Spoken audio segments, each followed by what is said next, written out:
proses bisnis berjalan di dalam suatu organisasi. Nah, ini keahlian wajib gitu ya. Kita kerja di suatu perusahaan ya harus paham dengan proses bisnisnya tentunya.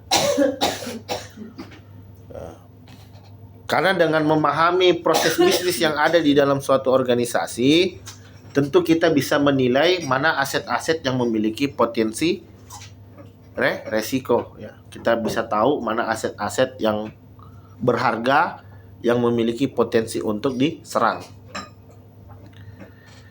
Nah, kemudian kita perlu memahami terkait dengan manajemen risiko agar apa? Agar kita bisa terhindar dari yang namanya kerugian finansial. Apalagi kalau kerugiannya ini ternyata berjumlah besar, gitu. Kita bisa tekan angka kerugian itu dengan menerapkan yang namanya manajemen risiko. Dan seorang engineer yang melakukan manajemen risiko, tentu dia harus paham terkait dengan aturan regulasi tentang GDPR, tentang ISO, tentang NIST ya, dan lain sebagainya, tentang undang-undang PDP. Jadi adanya regulasi sebenarnya, aturan-aturan ini sebenarnya tujuannya adalah untuk melindungi kita. Kalau mau ikutin ISO 27001 itu kan banyak sekali ya. Data harus terenkrip, sistem harus berbasis microservice, terus kemudian storage harus macam-macam. Tapi dengan menerapkan apa yang menjadi kebutuhan dari ISO 27000 sebenarnya itu sudah menolong kita dari kemungkinan terburuk yang bisa terjadi. Paling tidak ketika terjadi insiden ya paling kita sudah terlindungi karena kita sudah compliant dengan standar yang ada. Jadi ISO 27000, PCI DSS itu tujuannya adalah untuk nolong kita. Memang berat di awal, tapi paling tidak seiring berjalannya bisnis kita bisa terlindungi. Jadi adanya aturan-aturan ini tentu bertujuan untuk menjamin kelangsungan operasional, business continuity. Jadi macam-macam tuh kalau kita lihat, salah satunya aplikasi dan database harus dipisah. Nggak boleh ada dalam satu sistem yang sama, nggak boleh. App sama daemon nggak bisa, nggak boleh ada dalam satu sistem sama. Dan data-data yang tersimpan di dalam database semua harus dalam kondisi terenkripsi. Kenapa harus dibikin begini? Pertama satu, ketika kemungkinan buruk terjadi pada ini barang ini,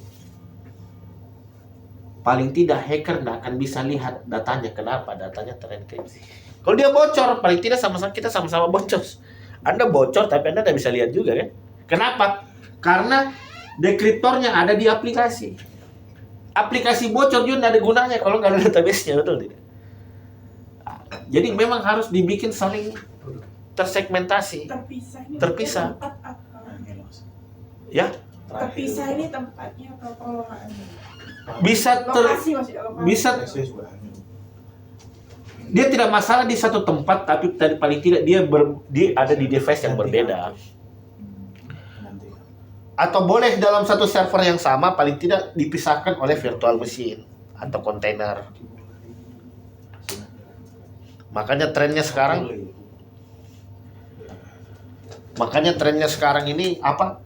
Microservice ya. Ini kan lagi banyak, lagi rame nih microservice. Kenapa? Karena tujuannya dipecah-pecah supaya apa? Kenapa servisnya harus dipecah kecil-kecil? Tujuannya agar ketika terjadi insiden dia hanya akan berdampak ke area itu saja. Tidak akan berdampak ke area lain. Pecah aplikasinya tempat servisnya. Database-nya dipecah, aplikasi dipecah, servisnya dipecah. Jadi kecil-kecil. Kenapa? Dipisah tapi saling bergantungan gitu. Saling berhubungan. Independen tapi saling berkomunikasi. Jadi ciri-ciri aplikasi microservice itu kalau ada down, enggak down semua. Teman-teman mungkin Bapak Ibu mungkin sering buka e-commerce gitu kan. Sering belanja di toko hijau atau toko orange. Loh kok ini transaksinya nggak bisa transaksi, down ya. Tapi kita masih bisa lihat produk, masih bisa lihat-lihat produk, masih bisa. Itu microservice. Beda halnya kalau monolit, arsitekturnya yang monolit. Kalau arsitektur monolit satu down kena semua, betul nggak? Tapi kalau microservice ada salah satu service yang bermasalah, dia tidak akan berdampak ke service yang lain. Mungkin hanya dia saja yang nggak bisa dipakai. Misalkan kalau fitur transaksinya yang bermasalah, ya udah fitur transaksinya nggak bisa. Tapi kita masih bisa lihat produk, kita masih bisa akses fitur diskon. Jadi kenapa dibuat seperti itu? Agar saling independen tapi saling mensupport satu kesatuan sistem, tapi saling dibikin independen gitu. Jadi misalkan ketika terjadi kemungkinan terburuk, ada salah satu service kita yang terkompromis oleh aktivitas hacker, ya udah dia hanya akan kena ke situ. Artinya apa? Artinya resikonya minim. Jadi resiko besar atau rendah itu tergantung dari kesiapan kita gitu. Kalau kita betul-betul siap, kita terapkan semua apa yang diminta oleh standar ISO 27000 PCI-DSS. Insya Allah ketika terjadi insiden itu dampaknya tidak akan fatal. Kenapa? Karena kita udah mempersiapkan. Beda halnya kalau kita tidak siapkan itu, ada insiden bisa dipastikan akan berdampak ke semua aspek. Jadi yang namanya kerugian ini memang yang namanya kerugian itu kan pasti berantai dia ya. Menjalar gitu. Jadi kita putus itu. Kita putus dampak kerugian dengan mengikuti standar yang ada.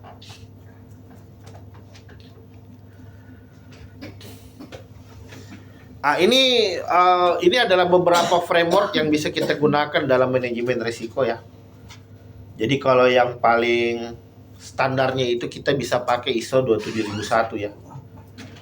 ISO 27001 ini yang paling umum ya. Kemudian kita juga bisa pakai NIST, NIST Risk Framework Management Framework, National Institute of Security. Kemudian ada FAIR ya, Factor Analysis of Information Risk ya. Jadi ntar kita akan bahas ini ISO 27000, NIST. Jadi idealnya bagaimana? Idealnya kita bisa menggunakan salah satu standar yang ada, atau kita bisa mengkombinasi ISO 27000 misalkan kita combine dengan PCI DSS, kita combine lagi dengan. Jadi semakin banyak standarisasi yang kita gunakan, maka diharapkan sistem kita bisa lebih aman. Misalkan kalau bank itu kan banyak standarnya ya. ISO 27000 terus pakai PCI DSS lagi karena ada ini ya transaksi ya, kartu kredit itu kan pakai standar PCI DSS. Ada transaksi keuangan, nah itu pakai PCI DSS. Tapi kalau yang paling umum, yang paling general ya, mau di industri apapun itu ya ISO 27000 itu yang udah paling umum. Mau di bank, mau di BUMN, mau di perusahaan.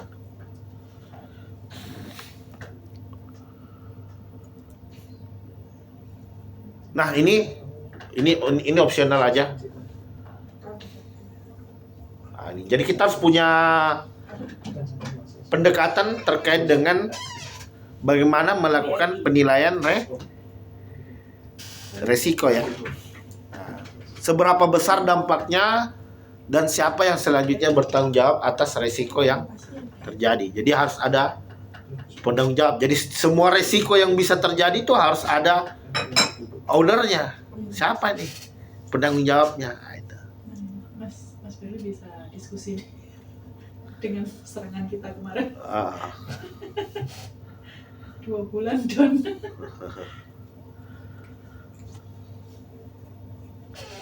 Nah, ntar kita coba lihat gimana cara kalkulasinya ya.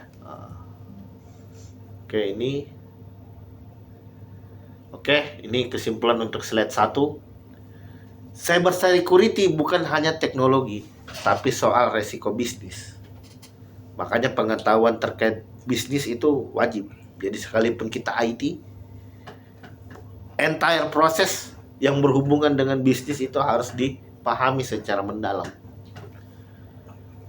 Jadi dengan memahami manajemen resiko artinya kita bisa memprioritaskan mana yang harus kita tangani terlebih dahulu, karena kerentanan ini kan banyak ya. Setelah kita VA misalkan, wah ini kerentanan banyak, kita bisa fokus ke bagian yang memiliki tingkat resiko yang tinggi. Jadi tidak semua bisa tertangani segera ya. Misalkan dari 10 kerentanan, ya kita cari dulu yang kritikal gitu, yang dampak resikonya besar kepada perusahaan. Nah, itu misalkan database dulu, itu dahulukan dulu. Pahami terminologi adalah langkah menuju strategi keamanan yang matang. Jadi kita harus paham tadi terkait dengan apa resiko, apa konsekuensi, apa itu kerentanan, apa dampaknya, ya, dan lain sebagainya.